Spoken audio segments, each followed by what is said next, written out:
Doctor Yunus ঈদগাহে গেছে নামাজ পড়াইতে 5 বছর। আমি তো মনে করি আপাতত নির্বাচন লাগবে না, উনি সারা জীবন থাক। আমার কলিজার টুকরা ভাইরা আমার, রব্বুল আলামিন বলেন রাষ্ট্র যখন পরিচালনা করবা রাষ্ট্র কাঠামো কেমন হবে। আল্লাহ নবী বলেন এমন একটা জামানা তোমাদের সামনে আসতেছে যে জামানার ভিতরে মানুষ এত পরিমাণ লাঞ্ছনার শিকার হবে। আল্লাহ নবীর সাহাবী বলেন হুজুর শেষ জামানায় এত পরিমাণ মুসিবত আসবে, এত পরিমাণ মানুষ বিপদের মধ্যে পড়বে, এর কারণটা আমাদেরকে জানায় দেন। আল্লাহ নবী বললেন এত পরিমাণ মুসিবত আমার উম্মতের উপরে আসবে, আমার উম্মত দিশাহারা হয়ে যাবে। সুবহানাল্লাহ বলেন। আমার উম্মত সাহাবা হুজুর আপনি একটু দেখান, আল্লাহ নবী আস্তে কইরা হাতের মধ্যে একটা তসবিহ ছিল। কি ছিল? তসবিহ ছিল। আল্লাহ নবী তসবির দানাটা আস্তে করে ছেড়ে ফেললেন, আর তাকায় দেখে এক এক করে তসবির দানা পড়তেছে। আল্লাহ নবী বললেন আমার ইন্তেকালের পরে শেষ জামানায় এত পরিমাণ বিপদ আসবে, তোর তসবির দানা যেমন এক এক করে আসতেছে আমার উম্মতের উপরে এই রকম মুসিবত আসতে থাকবে। এই কোরআনের পাখি সাইদির জন্মভূমির মাটিতে আমি বলি ওনার পিছনে লাগার কারণে, ওনাকে মিথ্যা মামলা হামলা দেওয়ার কারণে তার প্রত্যেকটি দোয়া আল্লাহ কবুল করে নিয়েছেন। উনি বলেছেন আল্লাহ এদেরকে পুরা জাতির সামনে ন্যাংটা বানায় দাও। কি ন্যাংটা হয়েছে কি হয়নি কথা কন? আপনারা কি দুর্বল? কথা বলতে পারেন না? আওয়াজ করে বলেন। পৃথিবীর ইতিহাসে এমন কেউ নাই যে চোরের মতো পালায় যায়। কি বলেন? কত অহংকার! আমরা নাকি ওলি গলি পাবো না, এরকম পুত্র ওবায়দুল কাদের কইছে ওলি গলি কই? শেখ হাসিনা সংসদে দাঁড়ায় বলতো এমন কোন ক্ষমতা শক্তি নাই যা আওয়ামী লীগকে ফেলে দেবে, বলতো না? আচ্ছা এগুলোকে আমার কথা, আমি কি মিথ্যা বলি ভাই? এগুলো কি সত্য কিনা? কোথায় গেল সেই সংসদ যে সংসদে আল্লামা দেলোয়ার হোসেন সাইদি 1996 সালে যে ভাষণে পুরা সংসদের মানুষ স্পিকার সহ দাঁড়ায় গিয়েছিল, সেই সংসদ ভবনে একটা বেশ্যা, একটা দুশ্চরিত্রর মহিলা দিয়া গান পর্যন্ত গাওয়াইছে এই হাসিনা। আজকে এক এক করে সব শেষ হয়ে গেছে। আল্লাহর কোরআনের পাখি ঘুমাচ্ছেন আরামের ঘুম। কারণ এই কোরআনের পাখি ওনার মৃত্যু তো হাসপাতালে হবেই। সারা জীবন চট্টগ্রামে প্যারেড ময়দানে উনি বলেছেন আল্লাহ তুমি আমাকে শহীদ মৃত্যু দাও। তো আল্লাহ কয় এত বছর কোরআনের দাওয়াত দিলি, তোরে তো শহীদটাই বানানো দরকার। এটাও হচ্ছে আল্লাহর একটা ইশারা। সুবহানাল্লাহ। আমি যখন মানে প্রাইভেট গাড়িতে বসা, আমার ড্রাইভারকে বলেছি এক চান্সে সাইদি ফাউন্ডেশনে যাও। আমি যখনই আসি আপনাদের এলাকায় বরিশালের দিকে, আমি গাড়িটা একটু স্লো করে ওনার কাছ থেকে দোয়া নিয়ে যাই। এতটুকু আমি সাইদি ফাউন্ডেশনে এসে মাগরিবের নামাজ আদায় করে এরপর ওনার কবর জিয়ারাত করে এরপর আপনাদের এলাকায় ঢুকছি। অনেকেই বলে মাজার, আমি তো কোনোদিন সাইদি সাহেবের মাজার বলি না। সাইদি সারা জীবন কবর কইছে, কবরই আসলে ভাষা। কি বল মাজার বলতে কিছু আছে নাকি? কথা বলা আছে? কোথায় শাওয়াল দরবেশ হুজুর? কথা কয় না। আপনার মনে সব আমলিক নাকি সামনে বসা নাকি?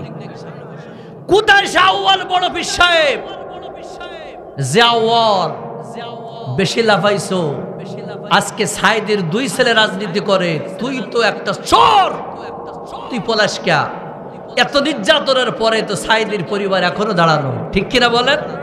তা তোরা বলালি কে? এক কথাই শেষ কথা হচ্ছে, বড় গলায় কখনো কথা বলা যাবে না। আমার পরিস্থিতি এখন ভালো, একটু পরে খারাপ হতে পারে কি পারে না? আল্লাহ করে দিতে পারে। এই জন্য আমরা সর্বপ্রথম আল্লাহ তাআলার কাছে দোয়া করে, আল্লাহ আমার মতো অধমকে তুমি এই সাইদের এলাকায় নিয়ে আসছো, দোয়া করে আল্লাহ এই মাহফিলের ওসিলায় আল্লামা আব্দুল্লাহ হোসেন সাইদের কবরকে আল্লাহ জান্নাতের বাগান বানিয়ে দাও। আরো জোরে বলেন আমিন। আমার কলিজার টুকরা ভাইরা আমার, কোরআন শরীফ ছোট্ট একটা বুক, মানে একটা কিতাব। এই 16-17 বছরে ওরা বলেছে কোরআন রাজনীতি নাই, সমাজনীতি নাই, এগুলো ওরা বলেছে। কি বলছে কি বলে নাই? আমি আপনাদের দলিল দেই, রাষ্ট্র সম্পর্কে আল্লাহ কোরআনে একটা সূরা নাজিল করেছেন। সুবহানাল্লাহ বলবেন না? আর একটু জোরে কোন। রাষ্ট্র সম্পর্কে একটা সূরা আল্লাহ নাজিল করেছেন, সূরাটার নাম আছে সূরা মুলক। সূরাটার নাম কি? আরো জোরে, আরো জোরে। তাহলে রাষ্ট্র সম্পর্কে কোরআনে সূরা আছে? 1। 2 নাম্বার, আল্লাহ পাক রাজনীতি সম্পর্কে একটা সূরা নাজিল করেছেন। সুবহানাল্লাহ কবেন? আপনারা যে এতদিন বলতে রাজনীতি নাই, রাজনীতি আসলো কেমনে?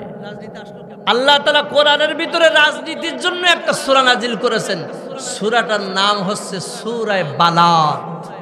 সুবহানাল্লাহ কবেন না? সূরাটার নাম কি? আর জোরে, সূরা বালাদ।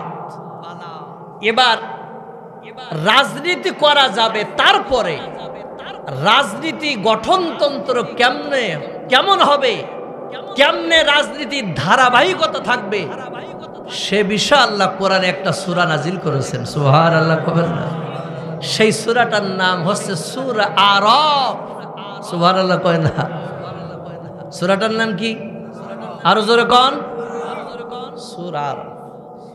এবং এই রাজনীতি পরিচালনা করার জন্য কারা রাষ্ট্র পরিচালনা করবে?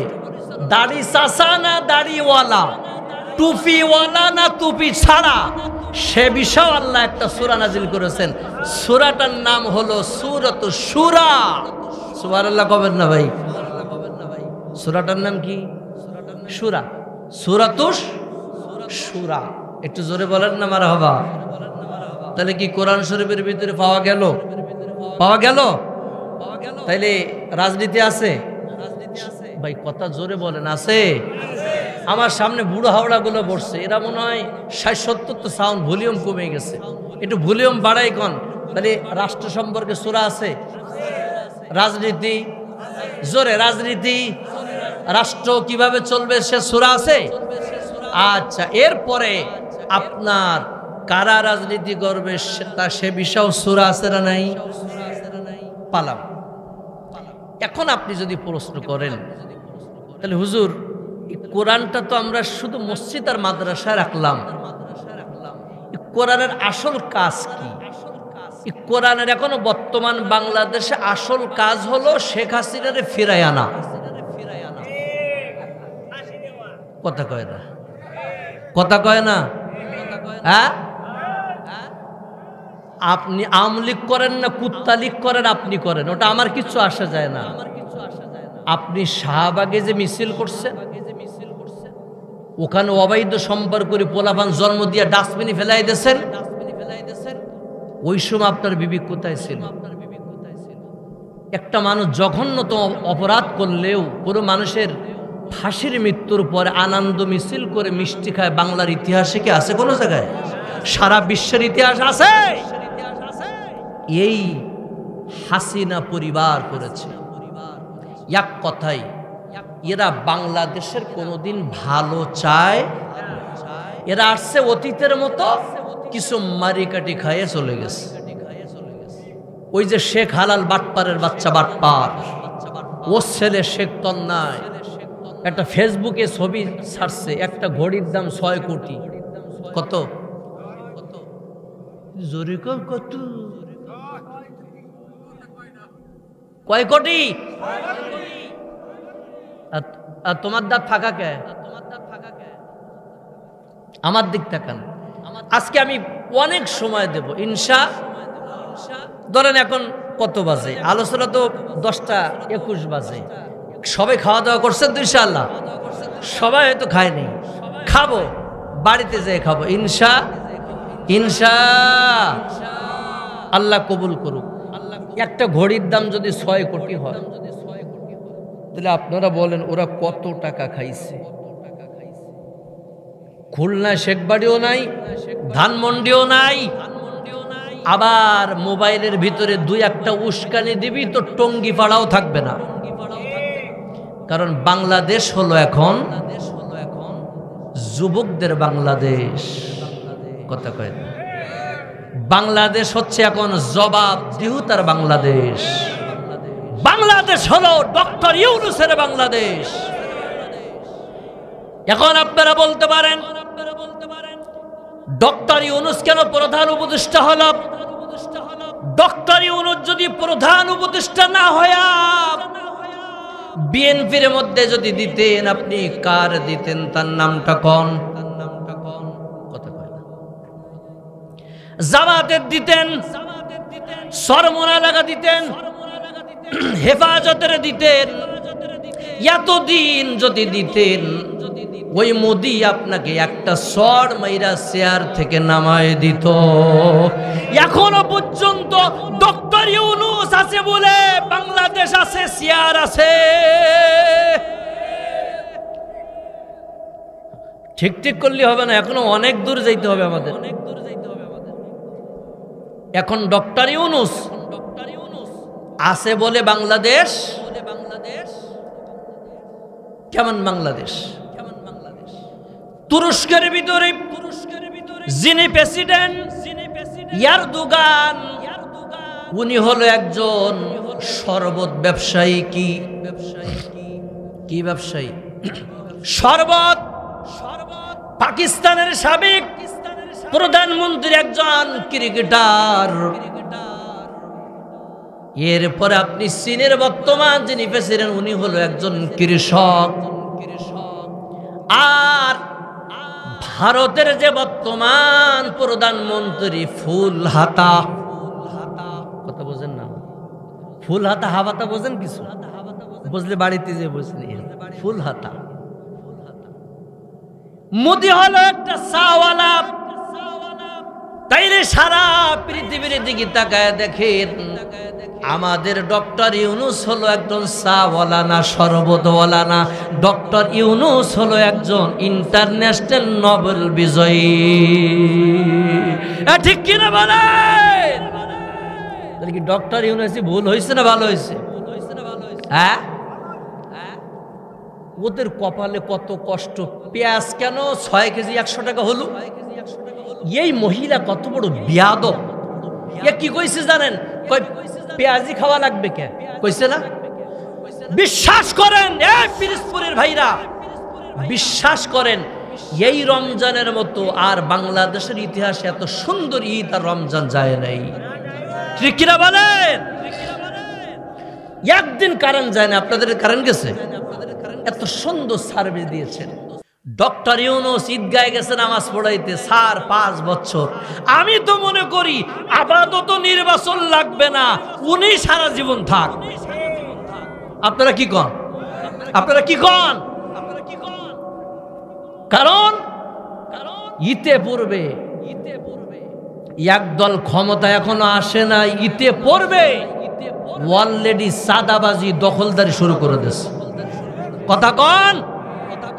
আপনি দেখান সরমনার মুরিদেরা কোন জায়গায় সাদাবাজি করছে দেখান। আচ্ছা, জামাত ইসলামের এরা কোথায় সাদাবাজি করছে? করে নাই। হেফাজত করে নাই। করছে কারা সেটাও আমরা জানি। অত লাফাইও না, মাইরা কোমর ভাঙ্গা ফাটাইছে তো এখন বড় বড় কথা কয়। কয় আমাদের পরিচয় আমরা বাংলাদেশি। শালা নাস্তিকের বাচ্চা, তোর পরিচয় বাংলাদেশি নয়, আমার আপনার পরিচয় আমরা মুসলমান, এটাই আমার পরিচয়, এর বাইরে আর কোনো পরিচয় নেই। ঠিক কিনা বলেন? আল মুসলিম আখুল মুসলিম ইন্নামাল মুমিনুনা ইখওয়া, মুসলমান মুসলমানের ভাই। ঠিক কিনা বলেন? আমার কলিজার টুকরা ভাইরা আমার, রব্বুল আলামিন বলেন রাষ্ট্র যখন পরিচালনা করবা, রাষ্ট্র কাঠামো কেমন হবে?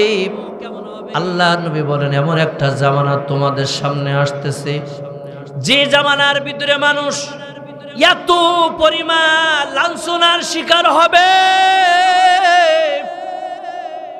আল্লাহ নবীর সাহাবী বলেন হুজুর শেষ জামানায় এত পরিমাণ মুসিবত আসবে, এত পরিমাণ মানুষ বিপদের মধ্যে পড়বে, এর কারণটা আমাদেরকে জানায় দেন।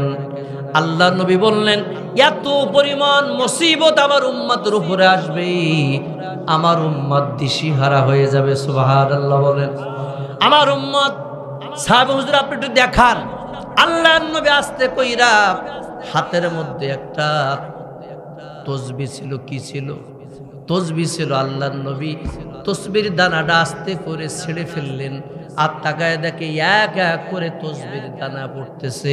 আল্লাহ নবী বললেন আমার ইন্তেকালের পরে শেষ জামানায় এত পরিমাণ বিপদ আসবে, তোর তসবির দানা যেমন এক এক করে আসতেছে, আমার উম্মতের উপরে এই রকম মুসিবত আসতে থাকবে। এখন কি আমরা সবাই ভালো আছি? সবাই কি ভালো আছি? বাংলাদেশ ভালো থাকলেও মানসিকভাবে আমরা ভালো নাই। গত 16-17 বছরে যারা লুটপাট করে খাইছে ওরা ভালো আছে। আমরা যারা গরিব, আমরা আগেও অসহায়, এখনো অসহায়, আমাদের তেমন বাড়ি গাড়ি নেই। কি বলেন? আছে। কিন্তু এই নাস্তিক মুরতাদ, এই বেঈমানদেরকে আল্লাহ শায়েস্তা করে দিয়েছেন। জোরে বলেন আলহামদুলিল্লাহ, আর জোরে বলেন আলহামদুলিল্লাহ। এই জন্য আল্লাহ তাআলা আমাদের সকলকে শেষ পর্যন্ত থাকা তৌফিক দান করে বলেন আমিন। আমি সূরাতুল বাকারা, সূরাটার নাম কি? সূরা বাকারা। এই সূরাটা নাজিল হয়েছে মদিনায়। কোথায়? কিন্তু এখানে একটা কথা আছে, মদিনা আর মদিনা মুনাওয়ারা আলাদা দুইটা শব্দ। একটা হচ্ছে মদিনা আর একটা হচ্ছে মদিনা মুনাওয়ার। এই সূরাটা নাজিল হয়েছে মদিনা মুনাওয়ারে। আল্লাহু আকবার বলেন। এই সূরার ভিতরে 40টা রুকু আছে। আপনারা কি তাফসীর শুনবেন না? আমি ওই বাবা কান্দো কোনস করব না। সাইদের এলাকার মানুষ তো ওই নাকি কান্দা আওয়াজ এখন আর শোনে না। কি শুনবেন আপনারা? তাহলে আমি এ বাদ দিয়া ওই মানে কিচ্ছা কাহিনী কই। কি বলেন? কি কিচ্ছা কাহিনী শুনবেন, তাফসীর শুনবেন? এখন আপনারা যদি বলে তাফসীর শোনেন, আল্লাহ একটা সূরা নাযিল করেছে, সূরাটার নাম আছে সূরা আম্বিয়া। সুবহানাল্লাহ কবেন না? সূরা আম্বিয়া, আম্বিয়া শব্দের অর্থ নবীদের জমাত। সুবহানাল্লাহ কোন? এখন এই সূরা বাকারা মদিনা মুনাওয়ারা নাযিল হয়েছে। 40টা রুকু আছে। কয়টা আয়াত আছে? 286। কয়টা? আমি 208 নম্বর আয়াত আপনাদের সামনে তেলাওয়াত করেছি ইনশাআল্লাহ। আর রাসূলের হাজার হাজার হাদিসের ভিতর দিয়া ছোট্ট একটা হাদিস পড়েছি, এর উপরেই কিছু কথা বলবো ইনশাআল্লাহ। এখন এই সূরাটা নাজিল হয়েছে কোন সময়? সময়টা কেমন ছিল?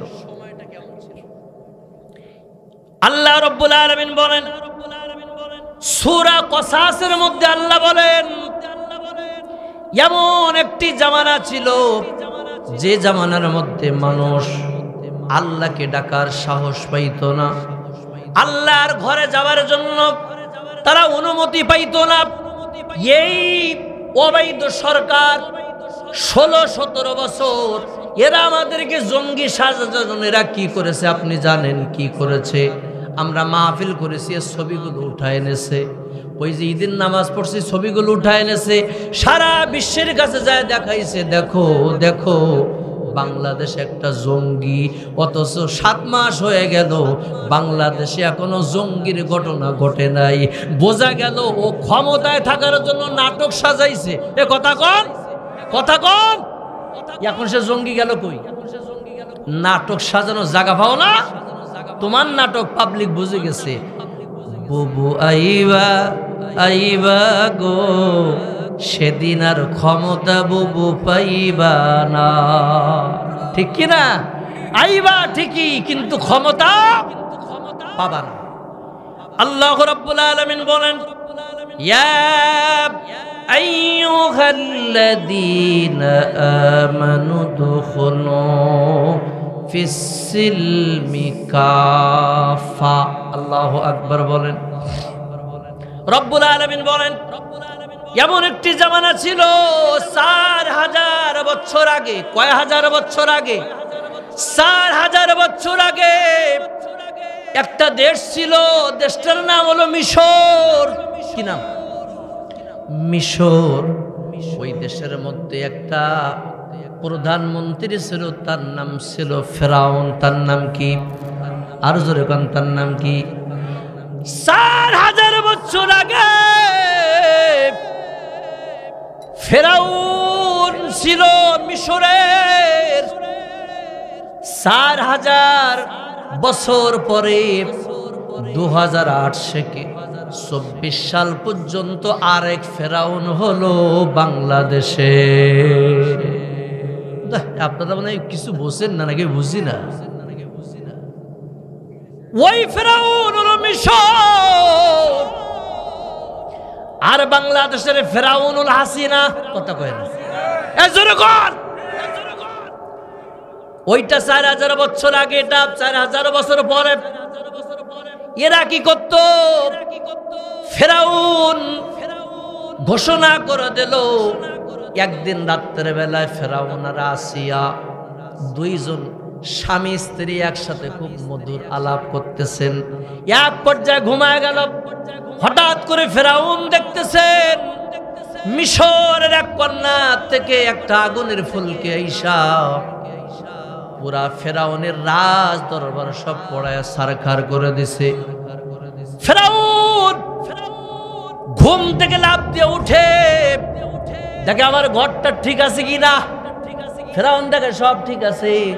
এখন ফেরাউন মনে মনে ভাবে, কারণ কি, কিসের আগুন আসলো বুঝতে পারলাম না। এটা কিসের আগুন?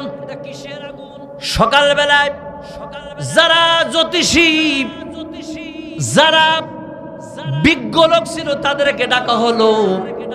তাদেরকে ডাকার পরে এবার জিজ্ঞাসা করে, বলো এই আগুনের মানে কি? এবারে ডাক দিয়ে করে, তোমার মিশরের মধ্যে এমন একজন নবী আসতেছে, এমন একটা শিশু জন্ম নেবে। ওই শিশু জন্ম নেবার পরপরই আল্লাহ তাআলা তোমার ফেরাউনের সব ক্ষমতা আল্লাহ শেষ করে দেবে। ছিলা কই? রাস্তায় তো দেখি নাই। তুমি তো মুরগির রান খাইছো, কিন্তু আল্লাহ কয়, আমি আল্লাহ এই স্বৈরাচার ফেরাউন হাসিনাকে বিদায় করার জন্য আমি আল্লাহ সমস্ত মানুষ যখন ঘরের মধ্যে ঢুকে গেল, আমি আল্লাহ তখন 16-17 বছরের যুবকদেরকে আমি আল্লাহ রাস্তায় নামায় দিলাম। একটু জোরে কন্যা মারাবা। কি নামছে কি নামে নেই? কথা বলেন। নামলো যেদিন কারফিউ দেওয়া হয়। কারফিউ যদি ভঙ্গ করে, আপনি যদি আমরা রাস্তায় না বের হতাম, বিশ্বাস করেন এত সুন্দরভাবে কথা বলার ক্ষমতা আমাদের থাকতো।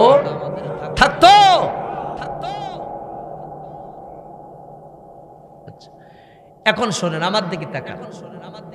এখন ফেরাউন ডাক দিয়ে বলে, শোনো, আমার বাড়িঘর তো সব জ্বলে ছারখার হয়ে গেল। কারণ কি? কয়েকটা ছেলে আসতেছে।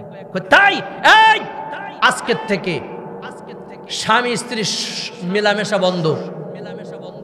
কি কত বড় স্বৈরাচার, কত বড় বেঈমান ফেরাউন। বলল মেলামেশাও করলো সপ্তাহে একদিন, তবে সাবধান, ছেলে যেন না হয়। ছেলে হলে মাইরে ফেলাবা, মেয়ে হলে রাখবা। আল্লাহ রাব্বুল আলামিন বলেন, ও ফেরেশতারা, ফেরাউন ঘোষণা দিয়েছে 1 বছর তাদেরকে হত্যা করা হবে। ঠিক যে বছর হত্যা করা হবে না, ওই বছরের মধ্যে আল্লাহ তাআলা আরেকজন নবীকে পাঠালেন। সে নবীর নাম হলো হযরত হারুন। সুবহানাল্লাহ বলেন। মুসা আলাইহিস সালাম উনি নামলেন। মুসা সাল্লাম তখন পৃথিবীতে আসেন নাই। আসছে? মুসা নবী পৃথিবীতে আসেন নাই। এখন মুসা আলাইহিস সালামের মা আর বাবা একজন আরেকজনের সাথে ভালোবাসা হয়ে গেল। আল্লাহ তাআলা মুসা আলাইহিস সালামের জন্মের ব্যবস্থা করে দিলেন। জন্ম হয়ে গেল, কিন্তু মুসা শব্দের অর্থ হচ্ছে ভাসমান। কি মুসা সাল্লামের মা ফিরাউনের লোকজন যখন বাড়িতে ঢুইকা ঘরে ঘরে শিশু বাচ্চা আছে কিনা, পুরুষ বাচ্চা আছে কিনা তালাশ করে, কিন্তু মুসার মা আস্তে করে একটা বাক্সের মধ্যে মুসাকে ঢুকায়া নদীর পাশে বেঁধে রাখে। যখন লোকজন আসে তখন হাত দিয়ে ঠেলে দেয়, মানে মুসাকে বোঝা যায় না যে এর ভিতরে মুসা আছে। জোরে কোন সুবহানাল্লাহ। মুসা আলাইহিস সালাম এই মাইকরা গেছ কোন রে? তুমি কিভাবে? আমার তো মানে গোলা শেষ। আমি তোমারে বলছি, আমার কানে তো কোনো আওয়াজই আসে না। তুমি কি ফেতা ঠিক করেছো তুমি সারাদিন? হ্যাঁ মিয়া, তুমি মাইক ওদিক দিছো কেন? কি করছো তুমি? এটা মাইক আমার কানে দিবা না? তুমি ওই মাইকটা সম্পূর্ণ ওই দিকে দিচ্ছ। আমি কথাটা বুঝবো কি করে? আমি কি ওয়াজ করতেছি আমি তো নিজেই বুঝি না। না না না না, এগুলো আমাদের কথা বলতে হয়, আমাদের কষ্ট হয় সব সময়। শুধু এই মাহফিল বলেন, আপনারা খেয়াল রাখবেন, যখন আমরা ওয়াজ করি আমাদের কানে যখন কোনো কণ্ঠ না আসে তখন আমাদের খুব অসুবিধা হয়ে যায়। কারণ আমি যে কথাগুলো বলতেছি আমি কিন্তু নিজেই বুঝতেছি না আমি কি বলতেছি। যাকে একটু জিকির করেন লা ইলাহা, ঠিক আছে, লা ইলাহা। আপনাদের কষ্ট হচ্ছে ভাই? মোনাজাত করে দেব। জিকির করেন লা ইলাহা, লা ইলাহা মুহাম্মাদুর রাসূলুল্লাহ সাল্লাল্লাহু আলাইহি ওয়াসাল্লাম। চমৎকার সূরা কাসাসের এই সূরা কাসাসের তাফসীরটা আপনারা বাড়িতে পড়বেন। মুসা আলাইহিস সালাম যখন এইভাবে বাক্স ঠেলে দিয়েছে, ফেরাউনের লোকজন আসছে, খেয়াল করেন, যাক এদিক খেয়াল করেন। এখন মুসার মা রশি যখন ছেড়ে দিচ্ছে না, নদীতে জোয়ার ভাটা আছে না, এক পর্যায়ে নদীর স্রোত আইসা মুসার বাক্স ভাষায় নিয়ে গেছে। সুবহানাল্লাহ। এখন মুসার মা নদীর কিনারে এসে দেখে মুসাও নেই, বাক্স। হায় হায়, আমার ছেলে গেল কোথায়? কোথায় গেল আমার সন্তান? রব্বুল আলামিন বলেন, আসরের নামাজের পরে ফেরাউন আর হযরত আসিয়া দুইজন নদীর কিনারে বসে বসে স্বামী স্ত্রী হাসাহাসি করে। তাকায়া দেখে সামনে একটা বাক্স ভাসে। সুবহানাল্লাহ। আসিয়া বলল, ও বাদশা, এই বাক্সের মধ্যে কি আছে? বাক্সের মধ্যে কি? সাতের লোকজনকে বলা হলো নিয়ে আসো, যাও। আস্তে করে বাক্স আনা হলো। বাক্স যখন নিয়ে আসছেন, বাক্স আনার পরে তাকায় দেখা গেল বাক্সের ভিতরে একটা চাবি মারা। জোরে কোন সুবহানাল্লাহ। বাক্সের মধ্যে একটা চাবি মারা, কিন্তু তার সেনাবাহিনীরা বারবার খোলার চেষ্টা করে, খোলে না। আমার আল্লাহ ডাক দিয়ে বলে, এ ফেরাউনের সৈন্যরা, বাক্স খোলা যাবে না, বাক্স খোলা যাবে না। এই বাক্সর চাবিটা একমাত্র আসিয়ার হাতের মধ্যে আছে। আসিয়া ডাক দিয়ে বলে, শোনো। আসিয়া যখন ডাক দেয়, ডাক দেওয়ার পরে এক পর্যায়ে যখন বাক্স খোলার চেষ্টা করে, বাক্স খোলে না।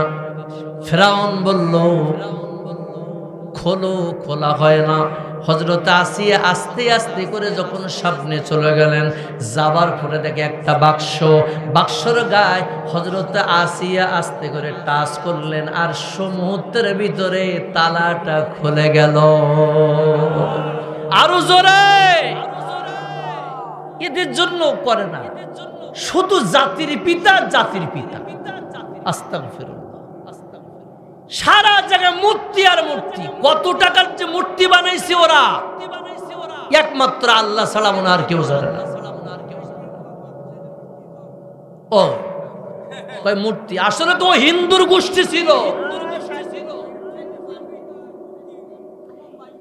আচ্ছা যাই হোক, এবার আমার দিকে তাকান তো। দেখা গেল যে এই মূর্তি বানায়া বানায়া সারা দেশটা। আচ্ছা আপনারা বলেন, এই পিরিজপুরের ভাইরা আপনারা বলেন তো, রসুল কি মূর্তি ভাঙার জন্য আসছে না বানানোর জন্য আসছে? সবাই একসাথে বলেন। তাহলে যে দেশে মূর্তি বেশি হয়, এই দেশে রহমত আসে না গজব আসে? গজব আসে। বারবার শুধু জাতির পিতা। আমাদের একটাই স্লোগান, জাতির পিতা ইব্রাহিম, শেখ মুজিব ঘোড়ার ডিম। এখন এখানে একটাই স্লোগান আপনারা মনে করে নিয়ে যাবেন আজকে, যে জাতির পিতাকে জোরে, জাতির পিতা শেখ মুজিব ঘোড়ার ডিম। শেখ মুজিব কি? ঘোড়ার ডিম। তোমার মতো সামসার বাচ্চারা আমার দাওয়াত না দিলে আমার নিজের দাওয়াতের অভাব নেই। কিছু সামসার তো লাগতেছে যেগুলা লুটিপুটি খাইছে, কথা বোঝেন না? কিছু লুটপাটকারী তো আছেই, যেগুলা খাইছে এখন কলিজে আগুন ধরে যাচ্ছে শরীরে। ওইগুলার জুতা দিয়া পিটানো দরকার, যে যা খাইছি সেবার দে, কথা কয় না। এগুলা আস্তে আস্তে ধরবেন, কারণ এদেরকে আমি আকবর হোসেন আজাদী আজকে বলে গেলাম, এই পিরিজপুরের মাটিতে বসে আগামী 100 বছরে এদেশে আর কোনোদিন আওয়ামী লীগ তো দূরের কথা, ও লীগ শব্দ আর বাংলাদেশে থাকবে না। আমি বলে যাচ্ছি, আমরা ঢাকাতে থাকি, আমরা জানি কোথায় কি হয়। আপনারা মনে করেন ডক্টর ইউনূস কি পাগল? ওর মাথায় মাল নাই? এই 18 কোটির মানুষের যে মাল আছে, ওর একাই সেই ব্রেনটার মধ্যে সেই মাল আছে। উনি কথা কম কয়, কাজ বেশি করে। দেখছেন ভারতে 1 টাকা দিয়া ওই ডক্টর ইউনূস চীনরে একদম বন্ধু বানায় দিয়েছে। মারহাবা কন। কি আশ্চর্য, কি ব্রেনটার মাল। বিশ্বাস করেন, আমি কোন রাজনীতি করি না, কোন রাজনীতির দলের আমি দালালিও করি না। কোরআন থেকে বলতেছি, আগামীর 5টা বছর যদি ডক্টর ইউনূস থাকতে পারে, ইনশাআল্লাহ এই বাংলাদেশ হবে সিঙ্গাপুরের চাইতে আরো ভালো হবে। তার আগে নির্বাচন দেন, নির্বাচন দেন। যদি না দেন সাধারণ মানুষ নিয়ে রাস্তা নামবো। তোমার তো একদিনও রাস্তা দেখিনি নামতে, তুমি কিভাবে নামলা? কথা কয় না। আশ্চর্য। এবার হযরত মূসা আলাইহিস সালাম বাক্সের মধ্যে যখন আছেন, হযরতে আসিয়া আস্তে করে যায় তালার মধ্যে হাত দিছে। তালার মধ্যে হাত দেওয়ার সঙ্গে সঙ্গে তালা খুলে দেখে, তালার বাক্সের মধ্যে সুন্দর একটা চেহারা আর একটা ফুটফুটি একটা শিশু বাচ্চা ঘুমায় আছে। হযরতে আসিয়া বললেন, ও বাচ্চা, এই বাক্সের ভিতরে সুন্দর একটা সন্তান আছে, যার চেহারার দিকে তাকাইলে আর চোখ ফেরানো যায় না। সুবহানাল্লাহ বলেন, কত সুন্দর। এখন মূসা নবী সুন্দর বেশি না আপনার আমার নবী সুন্দর? আপনার আমি নবী কেমন সুন্দর। আমার নবী যখন, মা আয়েশা সিদ্দিকা বলেন, ইশার নামাজের পরে প্রত্যেকের ঘরের ভিতরে একটা চাঁদ ওঠে, আর ঈশার নামাজের পর আমার ঘরের ভিতরে একটা চাঁদ ওঠে। নবীজির সাহাবী বললেন, সে চাঁদ মানে কি? মা আয়েশা সিদ্দিকা বলেন, ঈশার নামাজ পড়ে যখন আল্লাহর নবী আমার ঘরের মধ্যে ঢুকে যান, আমার ঘরটা পুরা চাঁদের মতো আলো হয়ে যায়। শুধু আলো নয়, আমি একদিন খাতা সেলাই করতেছিলাম, এমন সময় সুষ্টা হারায় গেল। আল্লাহর নবী ঘরের মধ্যে ঢুকলেন, ঢোকার সঙ্গে সঙ্গে আমার নবীর চেহারা এত নূর, এত আলো, আল্লাহর নবীর চেহারা নূরের আলোর কারণে আমি হারানো সুষ্টা খুঁজে পেলাম। জোরে কোন সুবহানাল্লাহ। তাইলে আমার নবী, আপনার নবী হযরত মূসা আলাইহিস সালাম বলেন, ওই বাক্সের ভিতরে মূসা যখন থাকলেন, হযরত আসিয়া আস্তে করে কোলে নিলেন। জোরে কোন সুবহানাল্লাহ। এবার আস্তে করে কোলে নেওয়ার পরে হযরত মূসা আসিয়ার দিকে বিলবিল করে তাকায়। সুবহানাল্লাহ। আল বিদা ওয়ান নিহায়া সিরাত বিশ্বকুস একাধিক তাফসীরের মধ্যে আছে, মূসা নবী যখন আস্তে আস্তে করে আসিয়ার দিকে হাসে, ফেরাউন কয় রে বাদ দাও, রে বাদ দাও, এই মনে হয় সে আমার শত্রু হবে। এবার আসিয়া বলে, বাদশা আপনি কি পাগল নাকি? একটা শিশু মানুষ আপনারে কি করতে পারবে? জোরে কোন সুবহানাল্লাহ। আল্লাহ পাক বলে, ফেরাউন দাঁড়া দাঁড়া। কিতাবের মধ্যে আসছে, তাফসীরের কিতাবের মধ্যে আসছে, মূসাকে যখন রাজপ্রাসাদের মধ্যে নিয়ে গেলেন, অসংখ্য মানুষ দুধ খাইতে দেয়, আমার আপনার মূসা নবী দুধ খায় না। বারবার তাকায়, তার মা কই, তার মা কই। ওদিকে যে মা মূসারে হারাই ফেলাইছে, তার মা কান্দে কান্দে বেড়ায়। আল্লাহ কয়, মূসার মা রে, কান্দিস না রে মূসার মা, একটু অপেক্ষা কর, একটু পরে আমি ওই রাজপ্রাসাদ থেকে তোর নেওয়ার জন্য আমি আল্লাহ ব্যবস্থা করে দেব। শত শত মহিলা দুধ খাওয়ানোর জন্য মূসার সামনে আসলো। মূসা কারোর দুধ খায় না। এক পর্যায়ে তাকায় গেল, মূসা দুধ খায় না, দুধ খায় না। হঠাৎ করে একজন ডাক দিয়ে বলে, ও বাদশাহ, আমার জানা মতে একটা মহিলা আছে, ওই মহিলার যদি আনতে পারেন তাইলে মূসা দুধ খাবে, দুধ খাবে, আপনি নিয়ে আসেন। কয় বাড়ি কোথায়? অমুক জায়গায়। অমুক জায়গায় যায় দেখে মূসার মা সন্তানের ব্যথায় কান্দে আর কান্দে। ডাক দিয়ে বলে, বাদশাহ আপনারা ডাকে চলেন। এবার মূসার মা যখন মূসার সামনাসামনি গেলেন, হযরতে আসিয়া আস্তে করে মূসারে যখন কোল থেকে উঁচা করে ধরছে, মূসা নবী তার মায়ের কোলের মধ্যে ঝাঁপ দিয়ে পড়ে গেল। আল্লাহ তাআলা বলেন, ইয়া আইয়ুহাল্লাযীনা আমানু দুখুলু ফিস-সিলমি কাফা। তোমার ইসলামের মধ্যে কেমনে ঢুকবা? তোমার রাজনীতি, তোমার সমাজনীতি, তোমার পারিবারিক, তোমার সংসার, তোমার বাচ্চা, তোমার কাচ্চা, তোমার চেয়ারম্যান, তোমার মেম্বার, তোমার এমপি, তোমার মন্ত্রী, সব কিছু যদি মেনে নাও, উদখুলু ফিস-সিলমি কাফা, পুরাপুরি না ঢুকলে কোনোদিন ইসলামের স্বাদ তুমি অনুভব করতে পারবা না। এখন মূসার মা খেয়াল করেন, সন্তানকে কোলে নিয়েছে। সুবহানাল্লাহ। কোলে নিয়ে মূসার মা দুধ খাওয়ায়। কি খাওয়ায়? মূসা দুধ খাচ্ছেন। এবারে ডাক দিয়ে বলে, ম্যাডাম আপনি কি কাজ করবেন এখানে? মূসার মা কয়, না আমি এখানে থাকবো না। সুবহানাল্লাহ করবেন না? তো আমি এখানে থাকবো না, কারণ আপনার বেতন দেবো, স্পেশাল ঘর দেবো, স্পেশাল থাকার ব্যবস্থা করে দেবো, আমাদের বাড়িতে থাকেন। না। এবার মূসার মা চলে গেলেন। প্রত্যেক দিন আইসা, অনেক বড় লম্বা ঘটনা, এরকম রাত 10টা করলেও মূসার এই তাফসীর শেষ হবে না, বিশ্বাস করেন। যাই হোক, আমি মূল কিছু পয়েন্ট যে কারণে আমি আয়াতের সাথে আছে এই জন্য বলতেছি। মূসা নবী এক পর্যায়ে দেখা গেল দুধ খায়া একদিন মূসা আর ফেরাউন একই রুমের ভিতরে। সুবহানাল্লাহ কর। এবার ফেরাউনের মায়া লেগে গেছে। সুবহানাল্লাহ। ফেরাউন একটু মুখ নিয়ে গেছে, মূসারে চুমা দিত।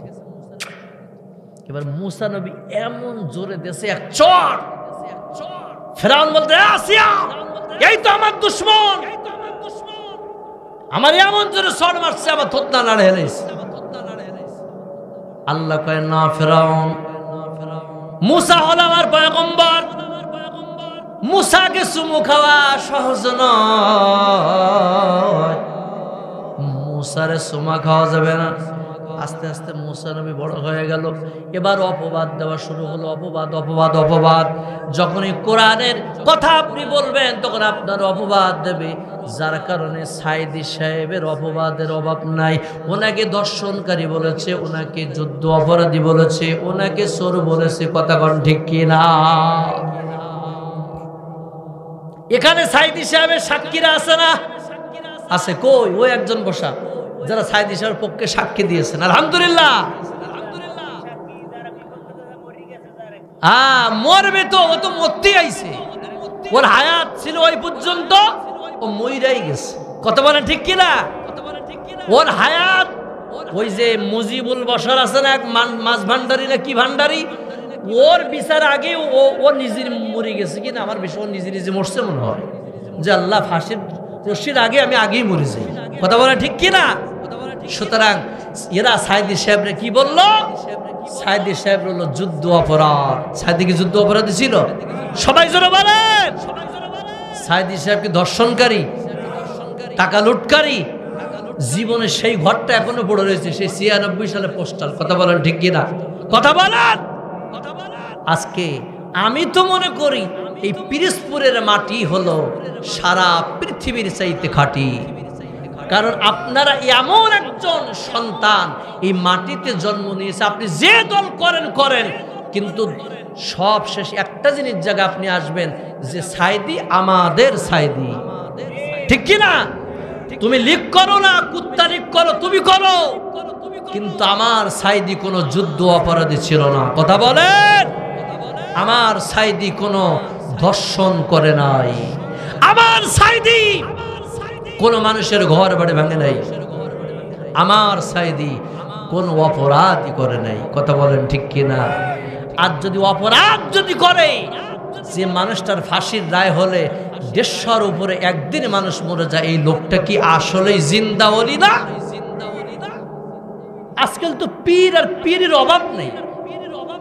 আরে পীর তো উনি তো বড় পীর। আজ পর্যন্ত সরমনার পীর সাহেব ছাড়া প্রকাশ্যে রাজনীতির মাঠে কোন পীর আইছে আমরা দেখা আইছে? সব খানকা নবী গুড়ির জিলোপি তাড়াতাড়ি দাও খায়া মরি, সব করা আছে ধর্ম ব্যবসায়ী, কথা বলেন ঠিক কিনা? আমাদেরকে বলা হয় আমরা নাকি ধর্ম ব্যবসা করি। বাংলাদেশে আলেম ওলামা কোনোদিন ধর্ম ব্যবসা করে না, বরং ওরাই নির্বাচনের আগে ওরাই ধর্ম ব্যবসা করে। ওদের মাথায় টুপি থাকে না, ওরা টুপি দেয়, কথা বলেন ঠিক কিনা? আর আমরা আলেম ওলামা এখনো টুপি আছে, ভবিষ্যতেও থাকবে, ফাঁসির মঞ্চে গেলেও মাথার থেকে টুপি নামবে না, কথা বলেন। সুতরাং মুসা আলাইহিস সালাম আস্তে আস্তে করে যখন একটু বড় হলেন, এবারে ডাক দেয় মুসা আলাইহিস সালাম যখন দাওয়াত দিলেন, তাওহীদের দাওয়াত। কিসের দাওয়াত? তাওহীদের দাওয়াত, মানে আল্লাহ এক না আরেকজন আছে? আল্লাহ কয়জন? আরো জোরে বলেন আল্লাহ কয়জন?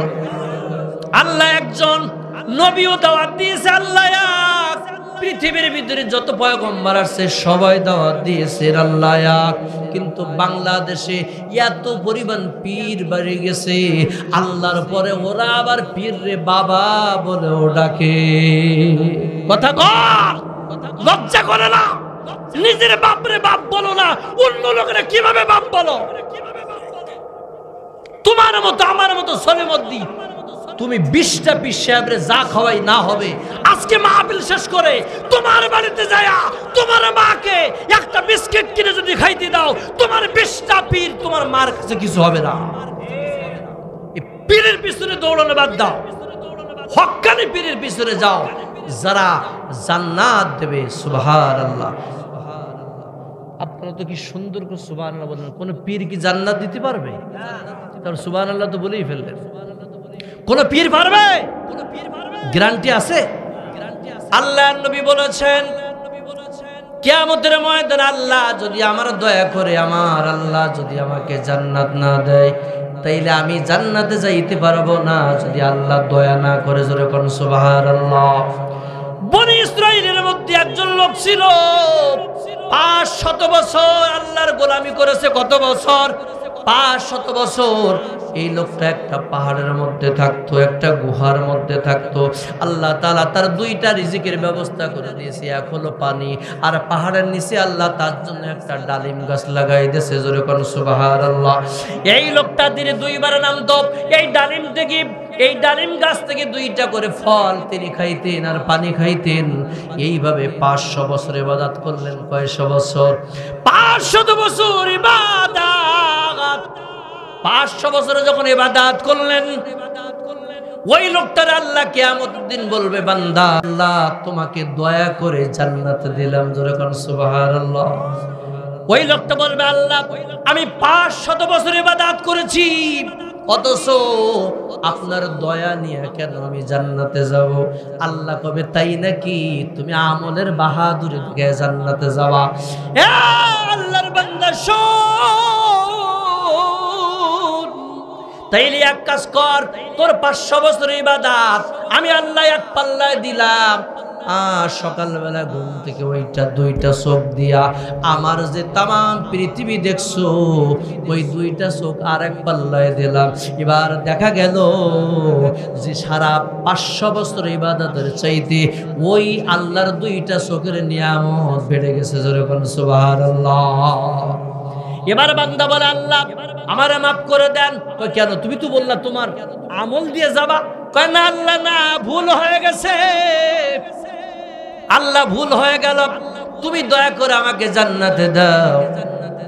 বর্তমান বিজ্ঞানীরা বলতেছেন দুইটা চোখের ভিতরে 26,000 কোটি ক্যামেরা আল্লাহ ফিট করে দিয়েছে। এক এক চোখের মধ্যে 13 কোটি করে ক্যামেরা লাগানো আছে। সুবহানাল্লাহ বলে। অনেক সময় দেখবেন গ্রামগঞ্জে, এই পিরোজপুর, বরিশাল, এই সমস্ত এলাকায় আমি বহু বছর আগের থেকে ওয়াজ করি, আমি অনেক জায়গায় দেখেছি 100 বছর বয়সের মুরব্বী এখনো চশমা ছাড়া কোরআন শরীফ দেখে পড়ে। আছে না এরকম? আল্লাহর নিয়ামত। এই জন্য আমলের বাহাদুরি দেখে জান্নাতে যাওয়া যাবে না। আল্লাহর দয়া, আল্লাহর মায়া ছাড়া জান্নাতে কোনোদিন সম্ভব হবে না। এই জন্য আমার ভাইরা, মুসা পয়গম্বর দাওয়াত দিতে দিতে এক পর্যায়ে ফিরআউনের গায়ে লেগে গেল। এই শেখ হাসিনা 17টা বছর, কি 17টা বছর ও চিন্তা করলো কারে কারে ধরলে কাজ হয়। ফিরআউনের মতো টার্গেট করলো, এইগুলারে ধরো, ওইগুলারে ঢুকাইলো। খেয়াল করতেছেন তো? ওইগুলারে যখন ঢুকাইছে, ওদিকে মুসা দাওয়াত দেয়, এদিকে ফিরআউনের গা জ্বলে। এদিকে সাইদি সাহেব তাফসীর করে, শেখ হাসিনার গা জ্বলে। কথা কর। মুসা দাওয়াত দেয়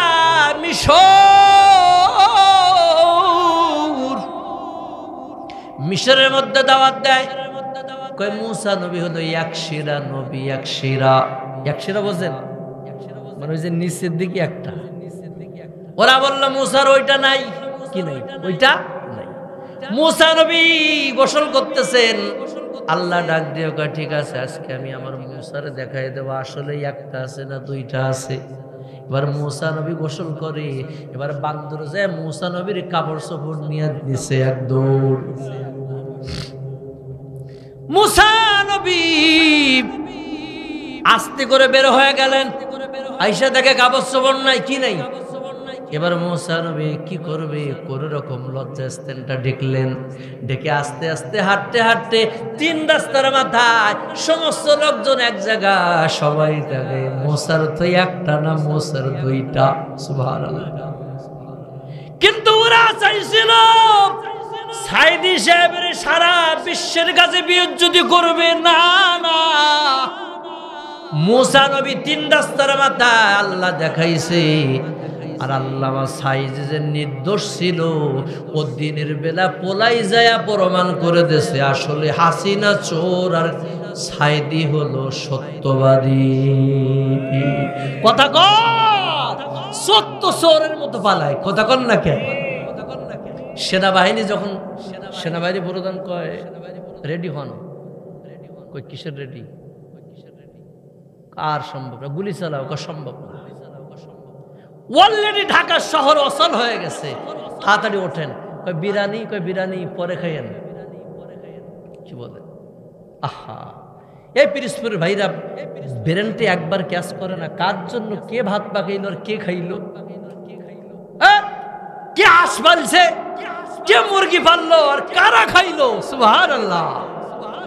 এই জন্য আমার এই আয়াতটা আমার খুব ভয় লাগে। কুলিল্লাহুম্মা মালিকাল মুলকি তুতিল মুলকা মিম্মান তাশা ওয়া তানজিউল মুলকা মিম্মান তাশা ওয়া তুইজ্জু মান তাশা ওয়া তুযিল্লু মান তাশা ওয়া বিয়াদিকাল খায়র ইন্নাকা আলা কুল্লি শাইইন কাদির। জোরে বলেন মারহাবা। আমার খুব খারাপ লাগে, ভয় লাগে। আল্লাহ অহংকার করবেন না, মনে থাকবে ইনশাআল্লাহ। অহংকারটা জীবনে করবেন না। আপনার জমি আছে, বাড়ি আছে, আপনি অহংকার করবেন না। নিজেকে একদম বিলীন করে দিবেন যে আমার নবী তো একটা ভালো দশকে তো আমার নবী ঘুমায় নাই। সুবহানাল্লাহ করবেন না। আমার নবী একটা ভালো বালিশি ঘুমায় নাই, আমার নবী একটু ভালো খানা খায় নাই। আল্লাহর নবী হযরত আবু বকর মক্কা থেকে মদিনায় যাচ্ছেন। নবী হাঁটতে হাঁটতে নবীর পার তোলা জ্বালা করে, নবী হাঁটতে পারে না। আবু বকর সহ্য করতে পারতেছেন না। আবু বকর ডাক দিয়ে বলে, শোনো ইয়া রাসূলুল্লাহ, আপনি হাঁটতে পারতেছেন না, এক কাজ করেন। কই কি? ও নবী, আপনি একটু বিশ্রাম নেন আর আমার পুরার উপরে একটু মাথা দিয়ে ঘুমান। সুবহানাল্লাহ। নবী একটু ঘুমালেন, আবার নবী উঠলেন। আবু বকর নবীকে কাঁধে নিলেন। আল্লাহ নবী দুইটা হাত ধরলেন, এইভাবে ধরলেন। আবু বকর হাঁটতেছে। আবু বকরের পা এখন আর পা নাই। আল্লাহ তাআলা আবু বকরের পায়ের নিচের পাথরগুলা তুলার মতো নরম করে দিছে। কিছু দূরে যাবার পরে আল্লাহর নবী নেমে গেলেন। আবু বকর, এবার তুমি হাঁটো। আবু বকর বলেন, আমি হাঁটতেছি। এক পর্যায়ে দেখি আগের মতো তো আর তুলার মতো নরম হয় না, আগে যেমন শক্ত ছিল এখনো শক্ত হয়ে যায়। তাহলে বোঝা গেল আল্লাহর নবী যেখানে বরকত রহমত সেখানে। ঠিক কিনা? এই মাদ্রাসা কি নবীর ঘর না? নবীর ঘর কিসের ঘর? এই নবীর ঘর, এই নবীর ঘর। এই পিছনে একটা মসজিদ আছে নাকি শুনলাম 100 বছরের উপরে বয়স, তার বেশি হবে। তাহলে এটা ঈদগাহ না? এটা কি ঈদগাহ? ঈদগাহর মাঠে আপনারা আসছেন। এই ঈদগাহর মাঠ থেকে আজকে নিয়াত করেন, মাদ্রাসা কি কমিটির না নবীর ঘর? কার ঘর? আরো জোরে বলেন, কার ঘর? নবীর ঘর যদি হয় তাইলে আপনারা কি নবীর বাইরে না ভিতরে? আপনি আমি কি নবীর উম্মত? সবাই রাজি? কে কে নবীর উম্মত না হাত তোলেন। ওটা কোনো বিষয় না, আমার দিকে তাকান। আমরা সবাই নবীর উম্মত, কথা কি না? আমরা সবাই নবীর উম্মত। যে কোটা ঘন ব্যবসায় প্রস্রাবের কারণে যে কোটা চলে গেছে, ওর তো কপাল পোড়া। কারণ ও এখানে থাকতে আল্লাহ দিবে না। ওয়ালা তাত্তাবিউ খুতুওয়াতিশ শাইতান, আমার আয়াতের তাফসীরে আছে ওয়ালা তাত্তাবিউ খুতুওয়াতিশ শাইতান। শয়তান দেখা যায় না, কিন্তু মানুষ রূপে কিছু সন্তান আছে, শয়তান আছে। যখনই কোরআনের কথা বলা হবে ওর গা তখন জ্বলা শুরু হবে। কথা কর। তাই বলে কি কোরআনের কথা বাদ দেব? তাহলে এটা নবীর ঘর। কিসের ঘর? জোরে বলেন, নবীর ঘর। আজকে নবীর ঘর থেকে মানুষ বের হয়, কথা বলেন ঠিক কিনা? আমার ভাইরা আমার দিকে খেয়াল করেন। সারা বিশ্বের মধ্যে এখন অশান্তি। ফিলিস্তিনের দিকে তাকায় দেখেন, ছোট ছোট মাসুম বাচ্চাদের কুকুরের মতো হত্যা করা হচ্ছে। কথা কর। আজ ফিলিস্তিনের মধ্যে মা বোনেদেরকে হত্যা করা হচ্ছে। এই পৃথিবীর ভিতরে এখন সবচাইতে বড় জঘন্য দুইটা নয় তিনটা শয়তান কাফের নেতানিয়াহু আর ডোনাল্ড ট্রাম্প আর মোদি, এরা হচ্ছে সবচাইতে মুসলমানের দুশমন। এই তিনটা জানোয়ার ইসলামের জন্য ভয়ঙ্কর। কথা বলেন ঠিক কিনা? আজ ফিলিস্তিনের দিকে আপনি তাকায় দেখেন, আহা, তাদের ঈদ নাই, রোজা নাই, তারাবি নাই, সিহারি নাই। কিভাবে ফিলিস্তিনের মানুষেরা কত কষ্ট করে মানে তারা আজকে তাদের জীবন যাপন করতেছেন। ইনশাআল্লাহ আমার আল্লাহ আছেন, অবশ্যই ফিলিস্তিনিরা বিজয় হবে। টুমরু, আজ হোক কাল হোক, অবশ্যই ফিলিস্তিনের ওই জমিনে কালেমার পতাকা তুলবে। কে কে চান দুই হাত তুলে তাকবীর দিয়ে আল্লাহর দেখায় দেয়। আল্লাহ কবুল করুক, বলেন আমিন। এখন ফিলিস্তিন অবশ্যই আল্লাহ কবুল করে নেবেন, বলেন আমিন। তো এখন এই নবীর ঘরে আমাদের আন্তরিকতার থাকা বেশি দরকার না কম? হ্যাঁ, বেশি।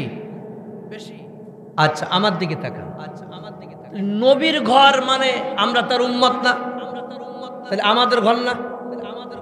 নবী কি মদিনার থেকে আসবে এখানে? কথা বলেন। নবী মদিনার থেকে এখানে আসবে না। এই ঘর কি আমরা দেখবো না আমরা ঢাকার থেকে এসে দেখবো? আপনারা দেখবেন, ঠিক কিনা বলেন ভাই? আপনারা যদি দেখেন তাহলে আপনার আমার নিয়াত করতে হবে। এখন আমার অনেক সময় লাগবে আলোচনা করতে, করবো ইনশাল্লাহ। কথা যেহেতু দিচ্ছি, আলোচনা শেষ না করে আমি নামবো না। তার আগে আমি 5টা মিনিট আপনাদের কাছে, আজকে এই মাদ্রাসাটা বন্ধ ছিল, ঠিক কিনা বলেন? এই যে আব্দুল্লাহ হুজুর আসার পর থেকেই তো মাদ্রাসাটা আস্তে আস্তে কি হাল ফিরে গেল, ঠিক কিনা ভাই? আব্দুল্লাহ হুজুর একটা মাটির মানুষ, একটা হৃদয়ের মানুষ, আলহামদুলিল্লাহ বলেন। এই যে সুন্দর করে মাদ্রাসার সভাপতি যিনি আছেন, উনিও খুব আন্তরিক, যারা কমিটি আছেন। কিন্তু এইভাবে তো বছরে একবার যে মাহফিল দেবেন সেটা আলাদা কথা, কিন্তু একটা মাদ্রাসা চালাইতে গেলে অনেক শ্রম, অনেক কষ্ট লাগে, ঠিক কিনা ভাই? দল মত নির্বিশেষে একটা মাদ্রাসা চালাইতে হয়, কারণ এই মাদ্রাসা হুজুরদের বেতন আছে, বাদ দিলাম।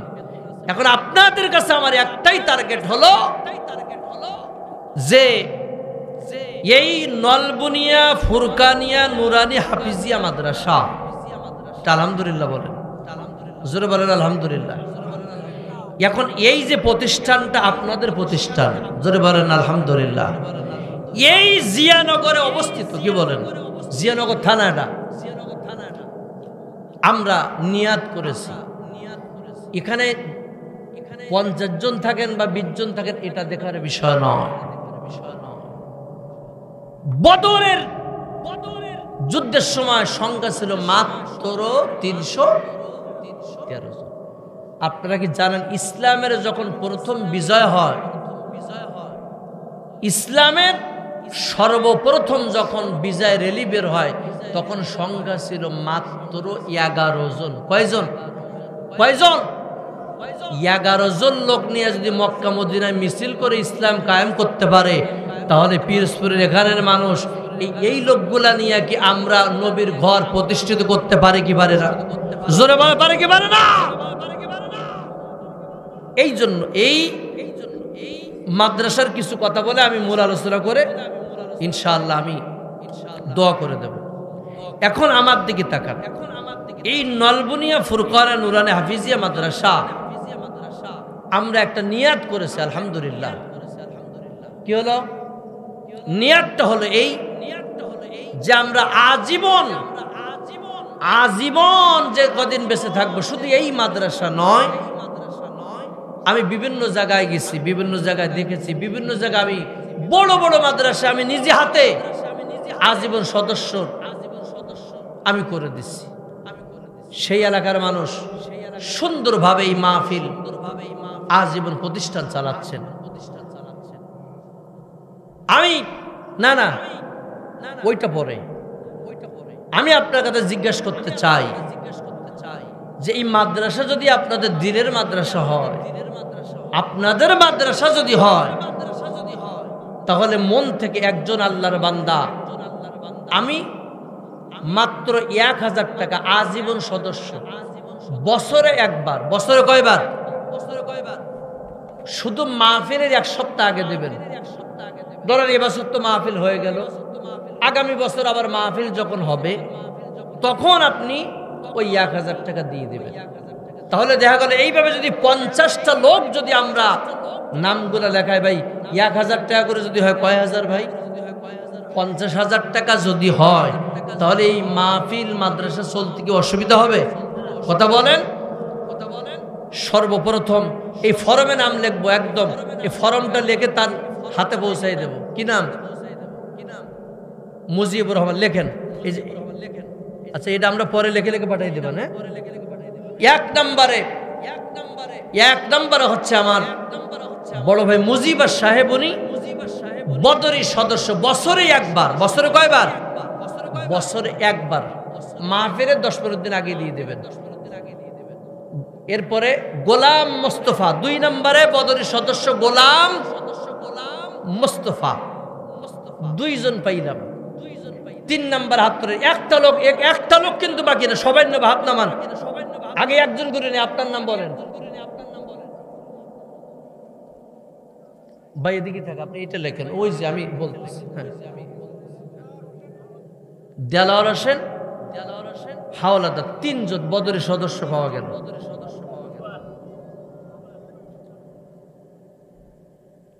হ্যাঁ, সবার নাম লিখবে, একটু সময় দেন। আল্লাহ রহমতের ফেরেশতারা এগুলো ভিডিও করতেছে, সুবহানাল্লাহ।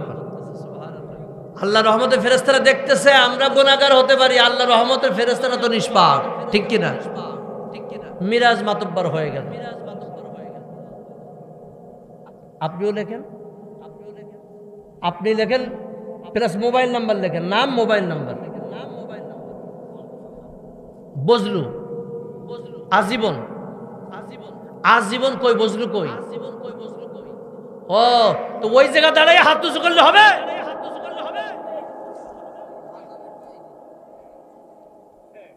এই মুজিবুর চাচার অর্থ সম্পদ কেমন? কই? ও আচ্ছা, যাও, 1000 টাকা তো দিছে।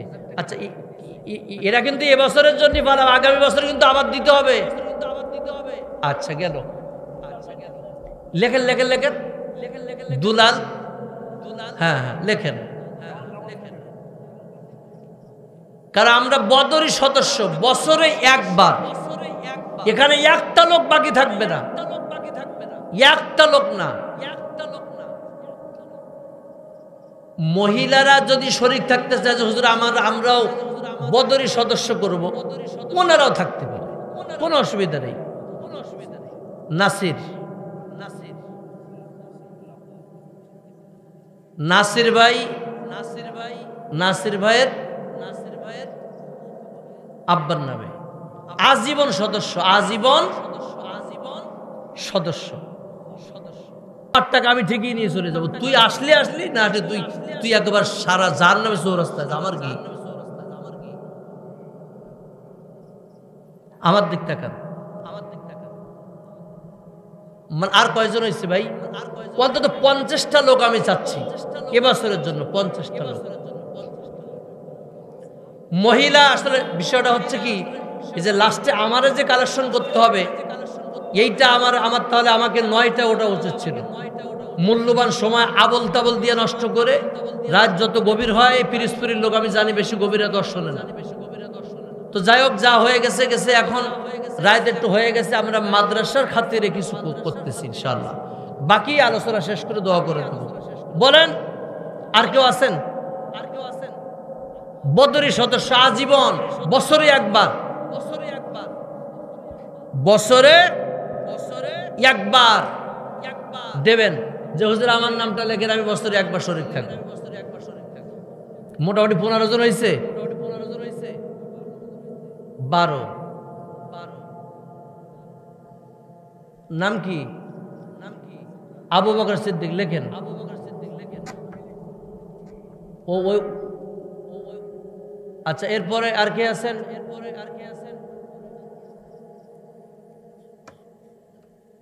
আচ্ছা 1000 বাদ দেন।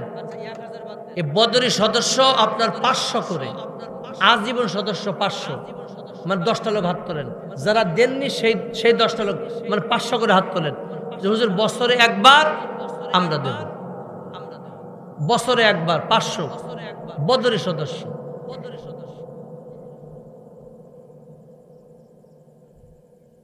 কি মনে মনে যে হুজুর আমরা যে কত সবাই দিছি, যাক আলহামদুলিল্লাহ, আর দরকার নেই, যা হয়েছে আলহামদুলিল্লাহ জিকির করেন, বাকি ওয়াজ করি লা ইলাহা লা ইলাহা লা ইলাহা ইল্লাল্লাহ লা ইলাহা লা ইলাহা ইল্লাল্লাহ মুহাম্মাদুর রাসূলুল্লাহ।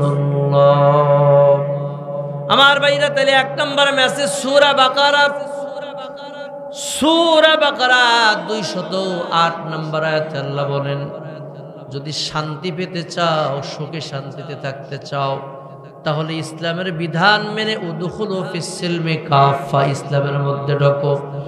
যখনই তুমি ইসলামের মধ্যে ঢুকবে, ওয়ালা তাত্তাবিউ খুতুওয়াতিশ শাইতান, শয়তান তখন তোমার পিছনে খোঁচাবে।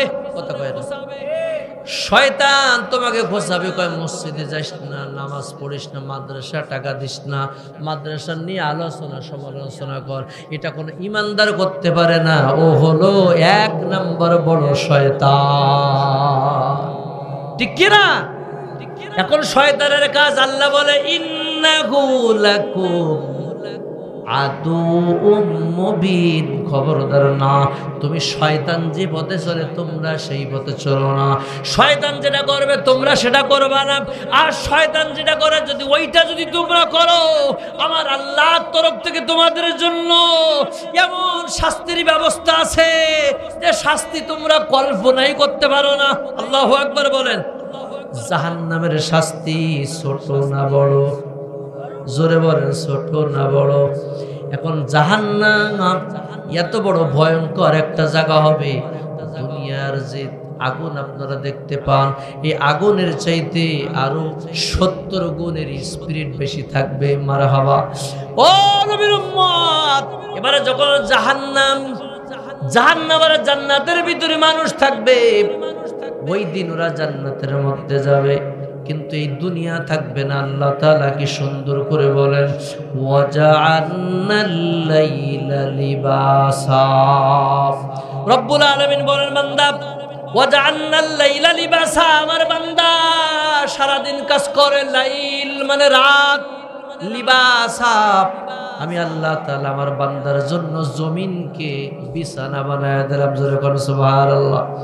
আল্লাহ রাব্বুল আলামিন বলেন, বান্দা যখন ঘুম থেকে উঠবে তার জন্য আমি আল্লাহ ব্যবস্থা করলাম, ওয়াজআলনান নাহারা মাআশা, আমার বান্দার জন্য আমি দিন বানালাম। আল্লাহু আকবার বলেন। কি বানালাম? দিন। আমার বান্দার জন্য যখন আমি আল্লাহ দিন বানালাম, এর জন্য আমি আমার বান্দার মাথার উপরে একটা সামিয়ানা দিলাম। ওয়াজআলনাল লাইলা লিবাসা ওয়াজআলনান নাহারা মাআশা ওয়া বানাইনা ফাওকাকুম সাবআন শিদাদা।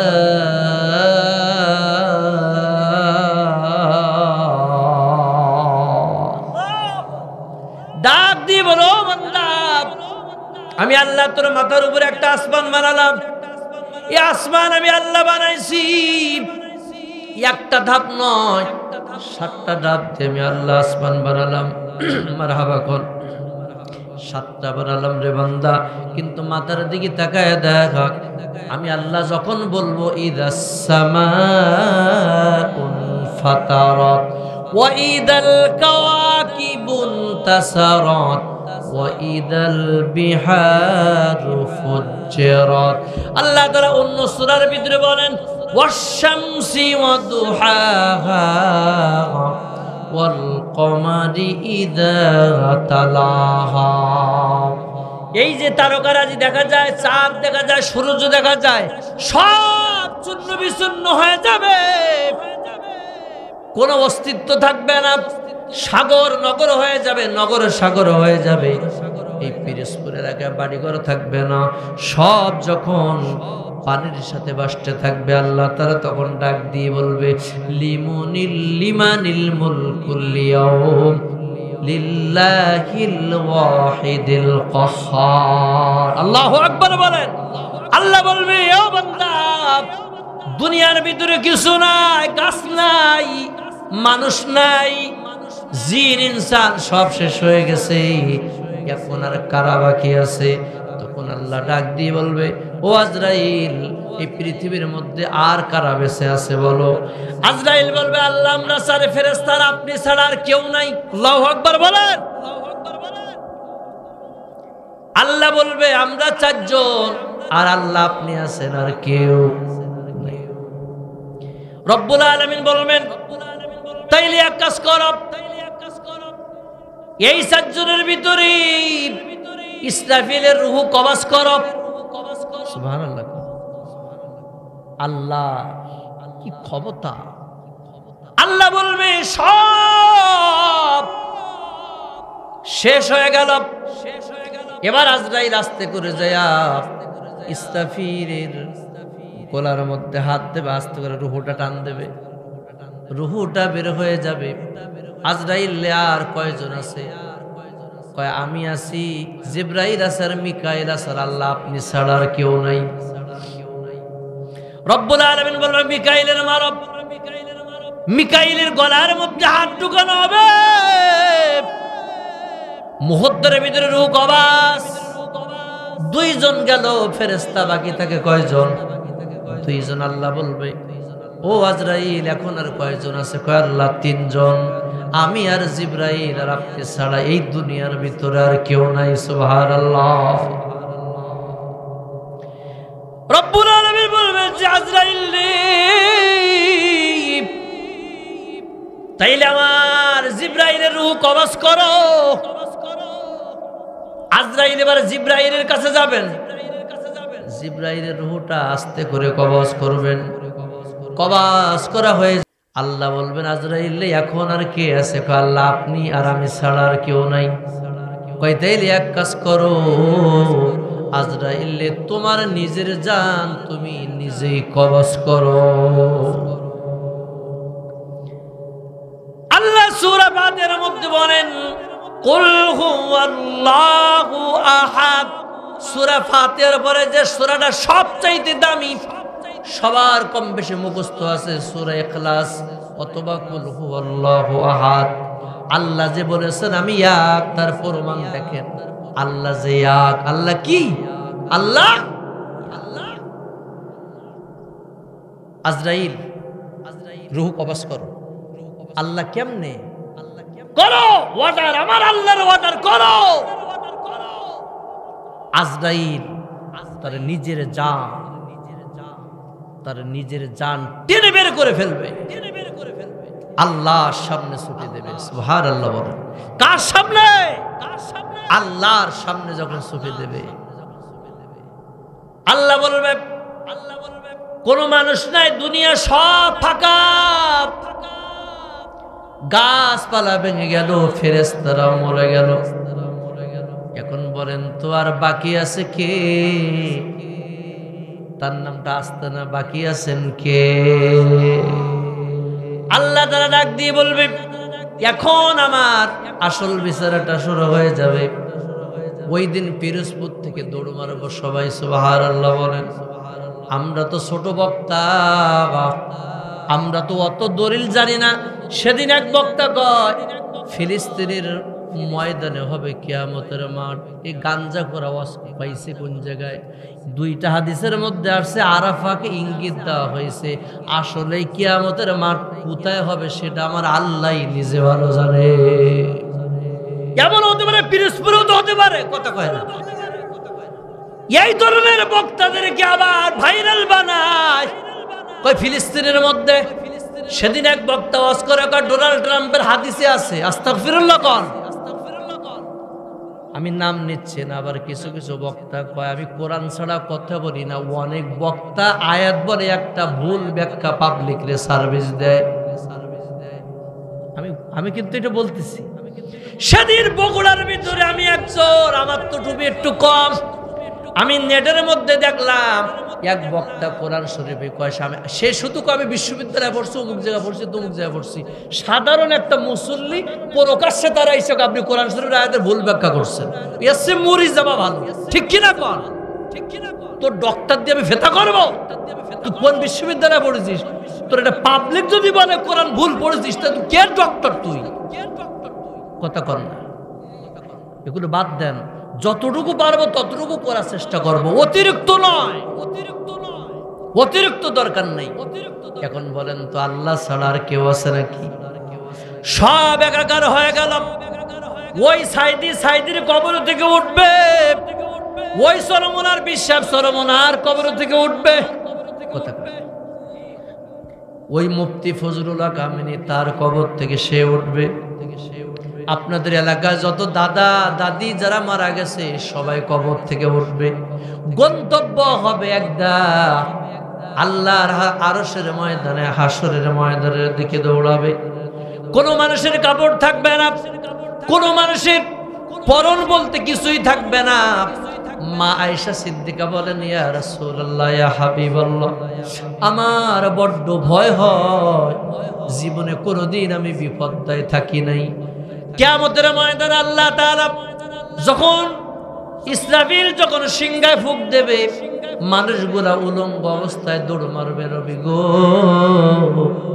আমার ভয় লাগে, আমি আয়েশা সেদিন পর্দার বাইরে যেই আমার লজ্জা করে। আল্লাহ নবী বলে, আয়েশা রে, তুমি জানো না আয়েশা, কিয়ামতের মাঠ এত বড় একটা কঠিন মাঠ হবে। যখন মানুষ কবর থেকে উঠবে, কবর থেকে ওঠা এক এক করে যখন দৌড় মারবে, এত পেরেশানির মধ্যে থাকবে, একজন আর একজনের দিকে তাকানোর সুযোগ পর্যন্ত পাবে না। কারণ আমি বাস্তব মক্কায় দেখেছি। 2011 সালে যখন হজে গেলাম, কাবা শরীফ যখন তওয়াফ করি, সামনে দেখি সুন্দরী সুন্দরী মহিলা, অথচ এই মনের ভিতরে একবারও মনে হয় না আমার সামনে মহিলা না কে আছে, আমি বুঝতেই পারলাম না। কিছু জায়গায় গেলে আল্লাহর রহমত অনুভব করা যায়। সুবহানাল্লাহ। কাবা শরীফ তওয়াফ করলাম একাধিকবার, কোন মহিলার গায়ে টাচ লাগে না। একই সাথে হাজার হাজার মানুষ তওয়াফ করতেছে, মহিলা আছে, পুরুষ আছে।